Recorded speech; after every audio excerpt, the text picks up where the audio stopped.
once again is on. You know what time it is. It's time to play some toss. Welcome everyone to episode 109 of the Toss Tristain on Sports Show. Yes, it is your main man, T Squared, Tristain Thomas. Thank you all so very much for joining us this week. We got some catching up to do. We're going to keep it on State in the State. We're going to catch up on the Bucks. We're going to catch up on the first place Brewers. And we're going to catch up on some contract situations and what's going on with the Green Bay Packers, an all state of the state catch-up special. But before we get down to it, starting things off with the state of the state, I just wanted to take a little bit of time to speak about episode 108, which happened a couple of weeks ago. We are on our summer schedule, so it is every 2 weeks for Toss, not every week. That will pick up once we get into the NFL season. Once the NBA season starts back up, Toss will be every week, but we're in the summer. It's every other week. So that quick programming note. But episode 108 was one of the most difficult episodes I've ever had to do. Speaking about the death of my sister. And really, it's not even death. She was killed. But you know, if you want to hear, you know, all the details of that, you can go back and listen to episode 108. It is without a doubt one of the most difficult episodes, if not the most difficult episode I've ever had to do. It's not easy being vulnerable. It's not easy putting yourself out there and being, like I said, vulnerable. So I want to thank everyone who has took some time and listened to the episode and have reached out via DM and text messages from many of you, and they mean a lot to me. You know, just it was hard to do that episode, and I'm just glad that it is resonating with people, and I really appreciate the love being sent back for not just myself, but for our entire family, because we still need that. You know, we're still trying to come to terms with this. It's very difficult, but we're making it through day by day. And I got to tell you, I get a laugh daily out of thinking about something Renee said or something Renee did. So that keeps me going. So as hard as it is to accept that she's gone, and it's still very hard. I'm still waiting on a text message or a DM from her or something. As hard as that is, we're getting through day by day. But I just want to thank everyone who listened to episode 108. If you haven't, go back and listen to it. Let it resonate. You know, make sure you're driving safely. Make sure you're adhering to the rules of the road, because you could kill yourself. You could kill someone out there. You know, you just never know. So thank you all for the love and support on episode 108. Now we're on episode 109, and it's been a while. It's been a while. There has been a lot that has happened in the state of Wisconsin, in the professional ranks of sports of Wisconsin. There has been a lot that has gone on, and we got to play a little bit of catch up. I know you guys have heard it from this angle and that angle and that angle, but you haven't heard it from me. So you're going to hear it from me this week. We're going to catch up, and then the next episode, we'll be able to talk a little bit about Packers training camp and some other things that are going on. But let's start off the state of the state, this catch-up special, with the Milwaukee Bucks, who are no longer NBA world champions. The reign is over. Congratulations to the Golden State Warriors, who I have said that a healthy Warriors team is a threat to win an NBA championship. I said it on Talking Sports with Evan. Hey, I didn't see anybody beating Phoenix, but a healthy Warriors team is always scary, and they're always going to be there. So really no shock to me that they were able to pull that off. But, man, you know, what a reign it was for the Milwaukee Bucks. And you're talking maybe a healthy Chris Middleton away from winning that 7-game series against the Celtics. Celtics pulled that off. I got to say, Mike Budenholzer's game plan to just leave Grant Williams open for 3 in the corner, really all over the court, and he hit 7 of them. Backfired. The Bucks shooting failed, especially in Game 7.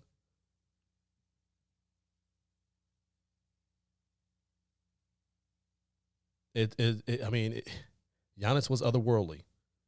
He was otherworldly. And you hate to see a playoff run like that come to an end, because there's no telling what he would have been able to continue to do against teams as this team went on in advance. Because I am a firm believer that a healthy Chris Middleton, a known Celtics killer, puts the Bucks over the top in that series. It may very well still have gone 7, or they would have gotten it done in 5 or 6. And I know some people out there are looking at me and they hear this and they got a raised eyebrow now that I said that. Well, go back and think about it. He's a known Celtic killer. You couldn't stop Giannis. No matter how much you flopped and tried to beat him up, he was still going out there getting his 40+. You get a big wing that could defend, that could create his own shot, that could get hotter than the sun. You got a problem. And a guy who has been known to cause you absolute problems in Chris Middleton. So I'm a firm believer. I'm not being a homer.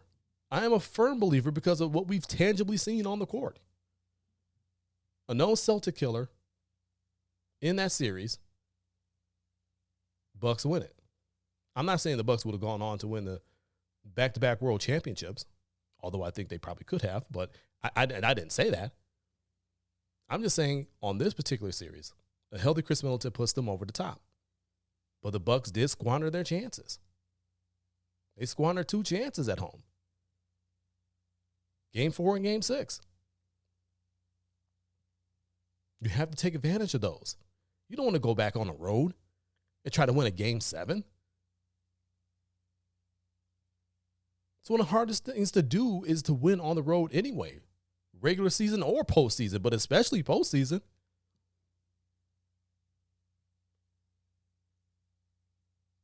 So the championship reign has come to an end. If anything, it's just made Giannis more hungry. It's just made Drew more hungry. It's made Chris Middleton more hungry. Pat Connaughton more hungry. Bobby Portis more hungry.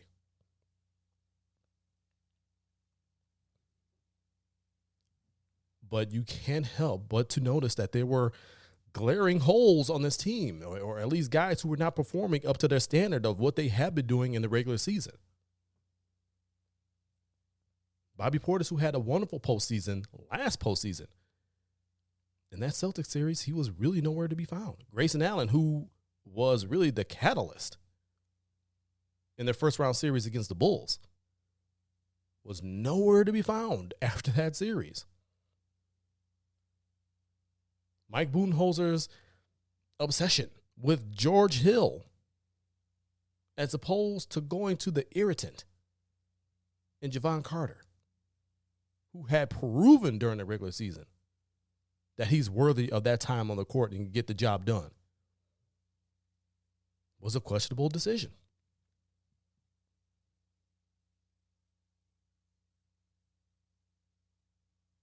Obviously, Chris Middleton not being there caused a hole and made guys have to go into roles that they're not accustomed to really playing.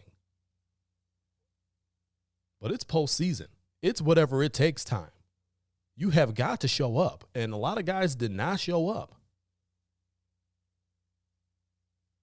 The bench continued to be porous. Again, Giannis got everything he wanted. And that ultimately played right into the hands of the Celtics. Okay, Giannis is probably going to go off for 40+. Let's just make sure no one else is able to do anything. I know we keep hearkening back to it, but it was really the Toronto Eastern Conference Finals all over again. Minus Giannis getting frustrated. Giannis has matured since that point. He's a champion. He's a 2-time MVP. He knows how to play against the wall now. He better understands angles. It's a lot less frustration when that wall is going up. Now he can find guys. He's a good passer. He's a bit more of a patient ball player. But he's become even more dominant. So he's going to eat. But he needs some other guys to eat with him. And that just did not happen in that semifinals loss to the Celtics. No one else was a factor. No one. So with that playoff series in mind, and the performances of some of the guys in mind, and you had contract situations coming up, was it a good back to, quote unquote, as a lot of people are calling it, run it back? Pat Connaughton officially resigned to a contract extension. Bobby Portis, who a lot of people thought was just going to absolutely walk because he was going to get absolutely paid by someone, decided to come back. 4-year deal. Javon Carter, re-signed. He's coming back. Serge Ibaka, re-signed. He's coming back.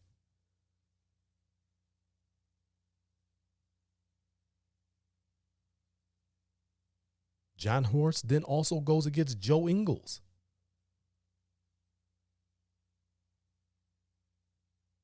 Once he's healthy, you're talking about a guy who could defend, who's an irritant, and can hit a three at a high clip.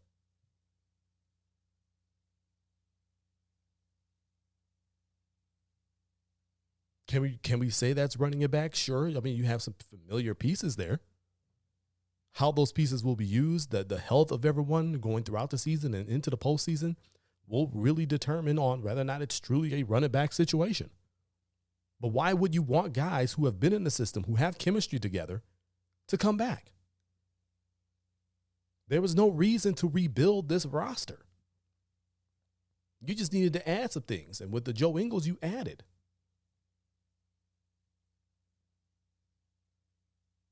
Also, the draft has happened. Bucks going with Marjan Beauchamp,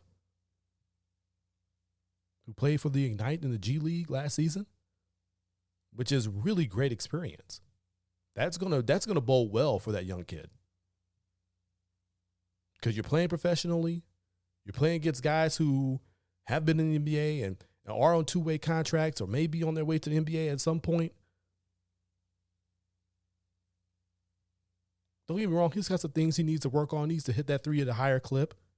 But I love the way he defends.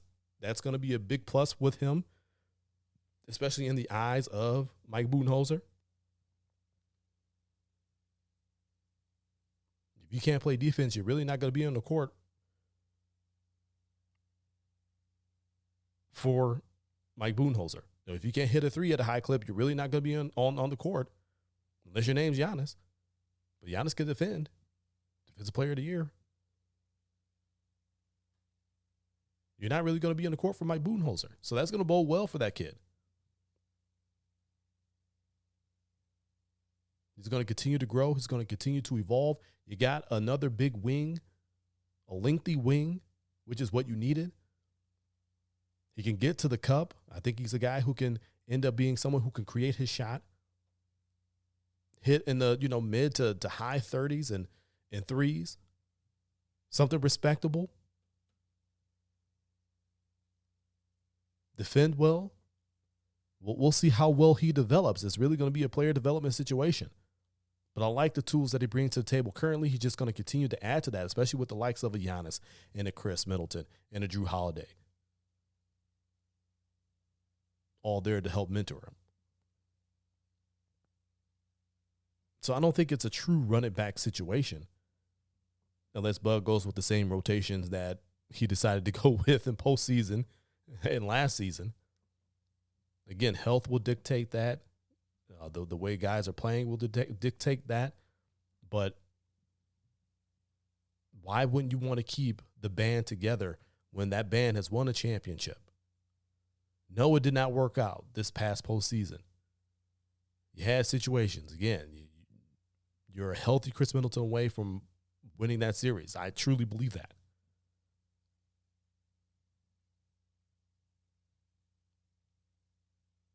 It's not like the defense was terrible, but some of the decisions on defense on what to let go were, and mainly the three.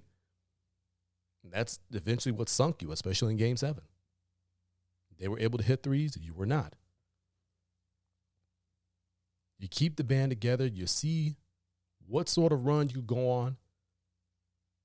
You keep the guys who have been there, who have done that, who have the chemistry, who knows where each other likes the basketball. I mean, there's a lot to be said about chemistry. I think people think, it's coach speak or player speak, media speak when they say chemistry. No, it's a real deal thing on the court, and you need it in order to do anything great. You don't have that chemistry. You don't have that wherewithal of knowing where the guys are, where they like the basketball, what they're able to do, what their strengths are, what their weaknesses are. How can you help them? That's all part of chemistry. If you don't have that, you're not going anywhere. So there was no reason for the Bucks to break that up. A year removed from winning a championship. Now you got to climb that mountain all over again. And you do it with the guys who got you up to the top of the first mountain. So it's going to be intriguing to see what the Bucks bring to the table, what kind of team they form into this upcoming season. Continuing on this all state of the state episode of Toss, we have to talk about the Milwaukee Brewers. Yes, the season, we're over halfway in it. The All-Star game is currently being played as we record this program on a Tuesday. The Brewers are in first place. I know they got kind of a rocky start. Kind of righted the ship a little bit. Got into first. But and mind you, they're on a losing streak. Lost 3 or 4 to the San Francisco Giants before the All-Star break. Lost 2 or 3 to the Twins before that, and then just an absolute heartbreaking fashion on that last one. You got your closer, Josh Hader, in, who's virtually been automatic, and he gives up a 3-run bomb to end the game. I mean, you just don't see that very often from him.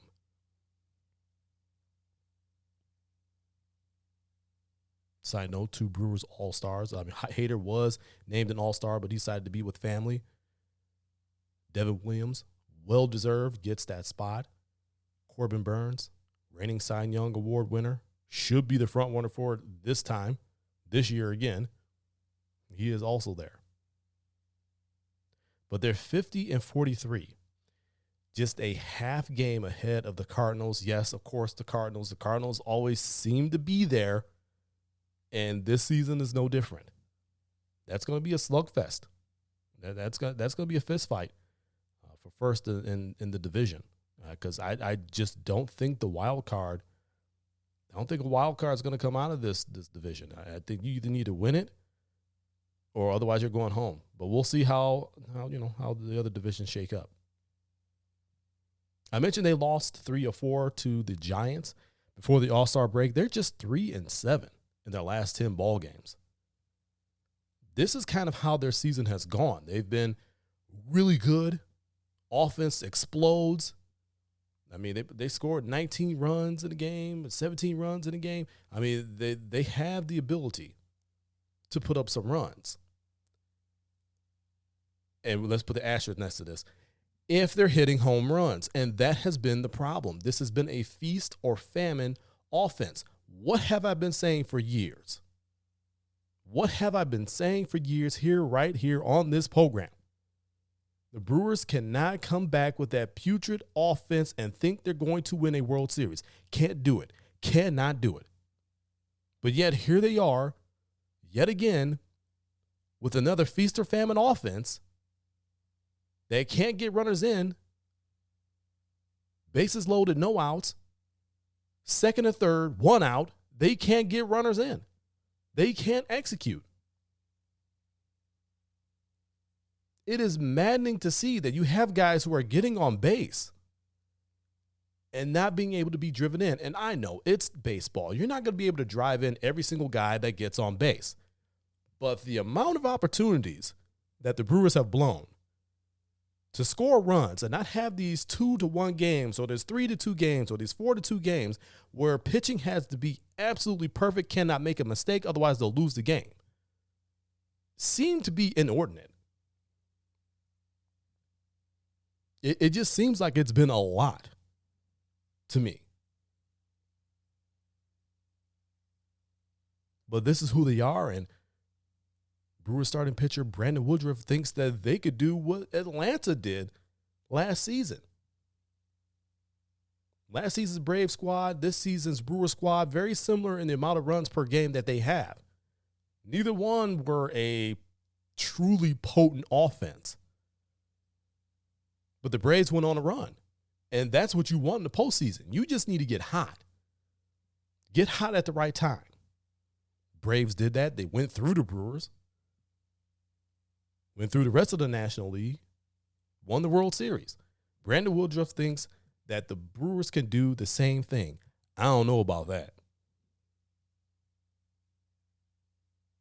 I'm not saying they can. I'm not saying they can't, but I'm telling you, by what I've seen, this offense is way too inconsistent to do what the Braves did last season in their championship season. You're talking the pitching for the Brewers. It's been the strength for years now. Would have to be so precision perfect, so much pressure. It's already pressure in the postseason. It's already bright lights under a microscope. You have to be precision perfect in order to win those ball games. And you just can't ask your pitchers to do that. You got to give them a little bit of breathing room. And the Brewers' offense to this point, again, we've seen them explode, and we've seen them just have no punch whatsoever. It's too feast or famine. If they're not hitting home runs, they're not winning ball games. They're not playing station to station. It seems like a total lack of awareness in situational hitting. I'm either going to hit this 3-run bomb and give us the lead, get it to the back end of our bullpen with Williams and Hader, or we're going to bring those guys in the tie ball game and hope we can scratch across 1 run in extras with a runner on second. It's maddening. It's absolutely maddening to watch this offense. This pitching is so good. You know what this team reminds me of? And it's going to be from a different sport, but you know what they remind me of? They remind me of the Tampa Bay Buccaneers. You remember those Tampa Bay Buccaneers of the 90s with that defense? You got Derek Brooks and Barber and Warren Sapp and all those dudes. And the defense was all world. The defense, toughest defense in the NFL, bar none. And that offense was absolutely putrid. I mean, even with Mike Allstott and Warwick Dunn, and at the fullback and running back spots respectively. Even with Trent Dilfer in his Pro Bowl mode, that offense was still so putrid, could not put up any sort of points. And it really, honestly, it cost that team a lot more than now. Eventually they went and won it. Brad Johnson was at quarterback, and Gruden was the head coach, and we got all that. I still believe it was Tony Dungy's team, but whatever. But that's what the Brewers remind me of. The pitching and defense are there, especially the pitching.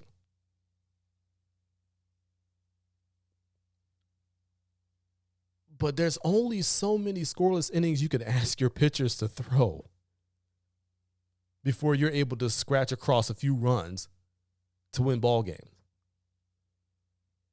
It's fine in the regular season because you're going to go against some bottom feeders, even though the bottom feeders can rise up and beat you 3 out of 4, 2 out of 3. But you can also feast on those bottom feeders. But it's not fine in the postseason. You saw that last season. You're going to see it again this season if you make it. Again, right now, you're just currently a half game ahead of the Cardinals for first place in the NL Central. I don't know where they get another bat, and I don't know what they will give up in order to do so. I don't know that they'll even go out and get a bat. But what I know is watching this offense this season, it does not spell championship for me. It spelled maybe a division crown if you can hold off the Cardinals, because that's really your only competition within the division, unless one of those three other teams get hot, unless the Reds get hot, unless the Cubs get hot, unless Pittsburgh gets hot. And I'm talking, they have to be scorching hot.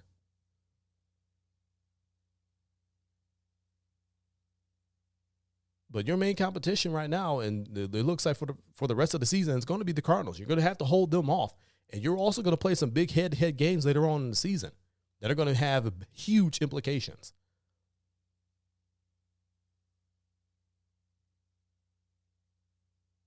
They need to get that offense figured out. We've been talking about that for years. They need to get that offense figured out. Because scoring this 4 runs sometimes, I know it's a 4-run average, scoring that sometimes is just not good enough.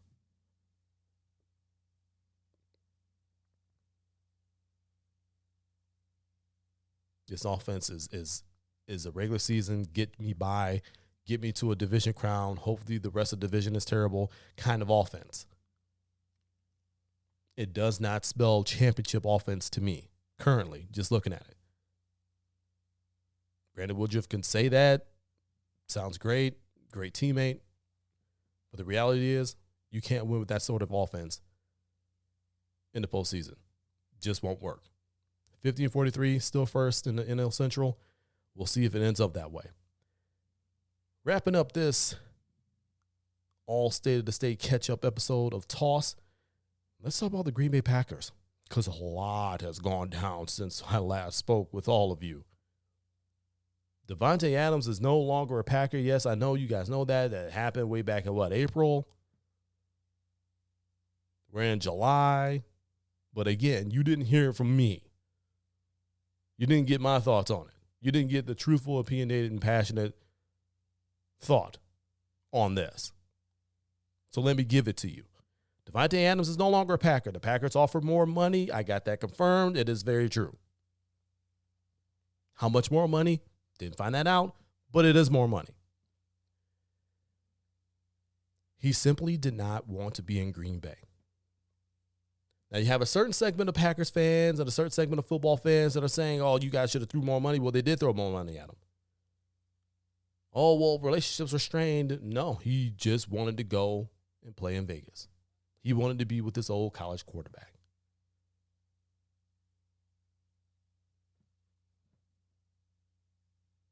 That's it. He just didn't want to play in Green Bay anymore. Wasn't anything about contract disputes. There was none. Wasn't anything about the dichotomy of the team. As far as he went, there was none.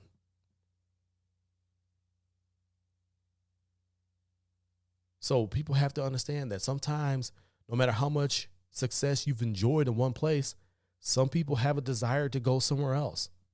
Everybody's favorite team is not the team that they played for. Believe it or not. Some people just don't have a passion to play in that place anymore. And you have to accept that. It's the same as if you just woke up one day and you contemplate and you think about all the happenings that happen at work, and you just say, you know what, I just don't want to work there anymore. I need to go somewhere else. I need a new challenge, or I don't like the environment anymore. Whatever the case may be, you made that decision. You want to go elsewhere. You put in that work, and you end up getting elsewhere. Same with Davante. He had a right to say, hey, I just don't want to be here anymore. I want to go play elsewhere. It's got nothing to do with you guys. It's just my desire to want to go and play elsewhere. And that's basically what happened. signed a well over $100 million contract. He got paid, deservedly so. It's going to be out in Las Vegas, brand new stadium, Allegiant Stadium, beautiful facility.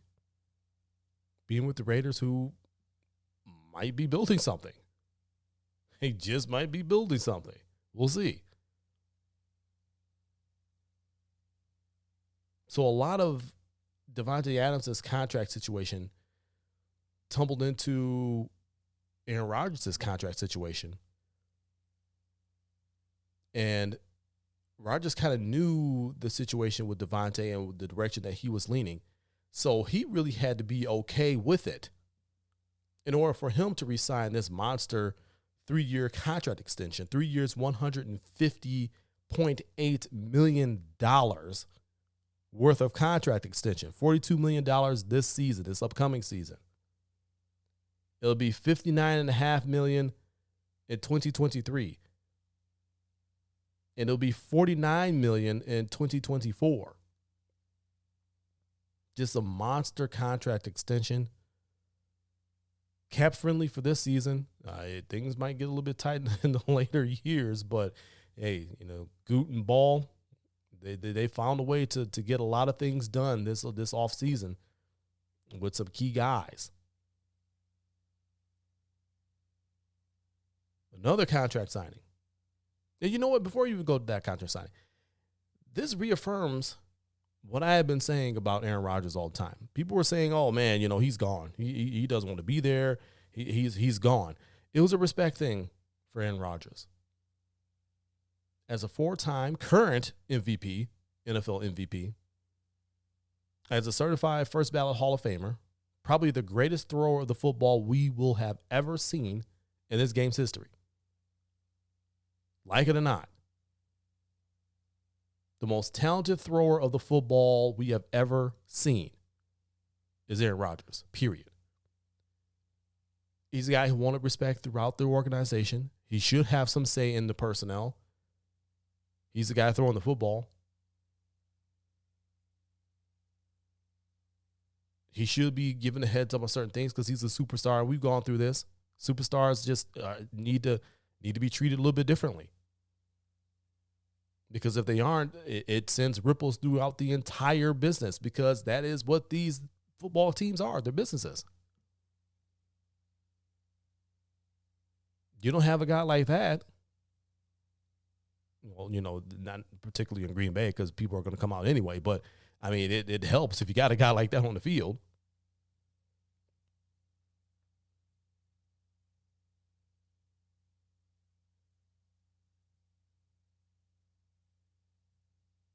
But it was mostly about a respect thing. Like, hey, I want a respect and a commitment. Like, look, I said that I want to be a Packer for life.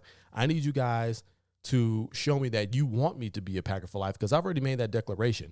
You need to meet me halfway there and let's work. And they did that, and they got that job done. But it's like I had been saying.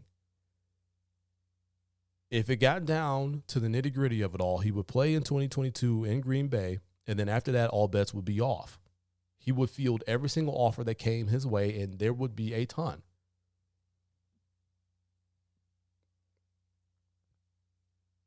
But ultimately, I felt like he wasn't going to go anywhere. And I said as much. And here he is in Green Bay. Just because you have a contract doesn't necessarily mean you're going to see that contract out with that team. It's the NFL. We know this. It's how the business works. But at least the Packers have shown him that they're making that commitment and they want him there, at least for the next 3 seasons. After that, we'll see. Hell, after this season, we'll see. Things could change. But as far as pen to paper goes, he's here through 2024. He's won an MVP. Could win an MVP again this upcoming season. Might be tough with that receiving core. We'll see how they develop, but that's another story for another day. Another contract that got done, Jair Alexander. Now, this is one that I have been calling for to get done. Don't wait. Don't hesitate. Get it done. Get this guy in the fold for years to come. And they did that. 4 years, $84 million. Not as much guaranteed money as, say, a Jalen Ramsey got. but a good money contract, cap friendly for this season. I believe it was set to make $13 million on the 5th-year rookie contract option, I believe. And it is almost cut in half. It's $7 million he'd be getting. So very, very cap friendly this season. It definitely inflates over the years, but you'll deal with that when you get there. But this is a guy, when healthy, probably the best corner in the NFL. And he will allow the pass rush to do so much. So, I mean, just think about it. I know people have had their list of best secondaries in all of the NFL, and I believe the Packers were the number one on somebody's list, and but they're at least top 5 in almost everybody's list. You got Jair on one side, you got Eric Stokes on another side, you got Rasul Douglas. At the safety spot, you got Adrian Amos, you got Darnell Savage. I mean, if those guys stay healthy and they continue to grow and they continue to get better, you're talking about a team that's going to be extremely difficult to pass against, which means if you're not finding anybody open back there, now you got to deal with the pass rush. Now, obviously, Zadarius Smith no longer a Green Bay Packer. He is now a Minnesota Viking. But Preston Smith is still there. Rashawn Gary, who I believe will have a huge year, but we'll talk about that another day, is there. You got Devondre Campbell. Good to see him in the fold.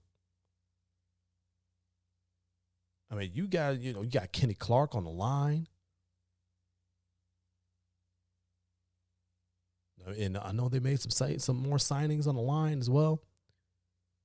But you got a legitimate pass rush you have to worry about, in addition to a passing defense that you are not going to get a whole lot of completions against. This Packers defense has potential to be even better than they were last season.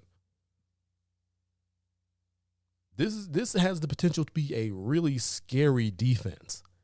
Now, you have to hope for growth. You have to hope for health, obviously.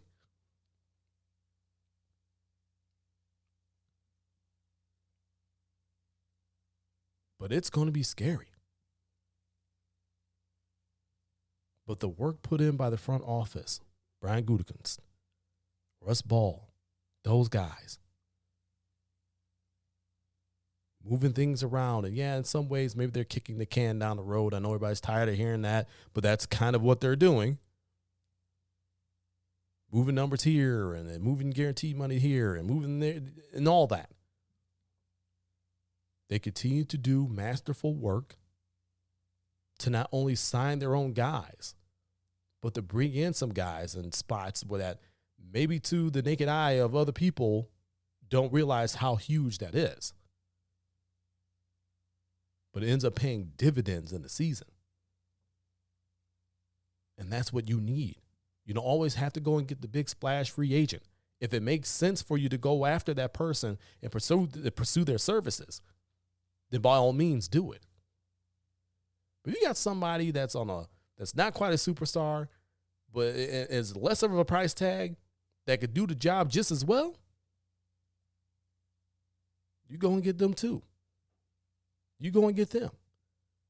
And that's what the Packers have been doing. They've been signing their own guys, which is something that we really did not see much with Ted Thompson. They were drafted, would develop. Those guys would get good. They would command a big payday, and they would have to go elsewhere to get it.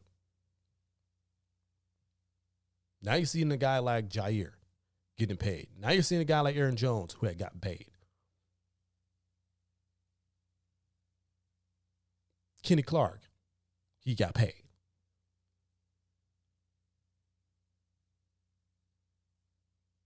It's very important to keep those guys who you've drafted and developed in your fold. Goes back to that chemistry that I talked about with the Bucs. That it's right. It's the same thing with every team. You need to keep that chemistry together, and sometimes you're not going to be able to do it. Some guys are just going to get too good and are going to command too much money, and it's just going to be too rich of a price for you to pay.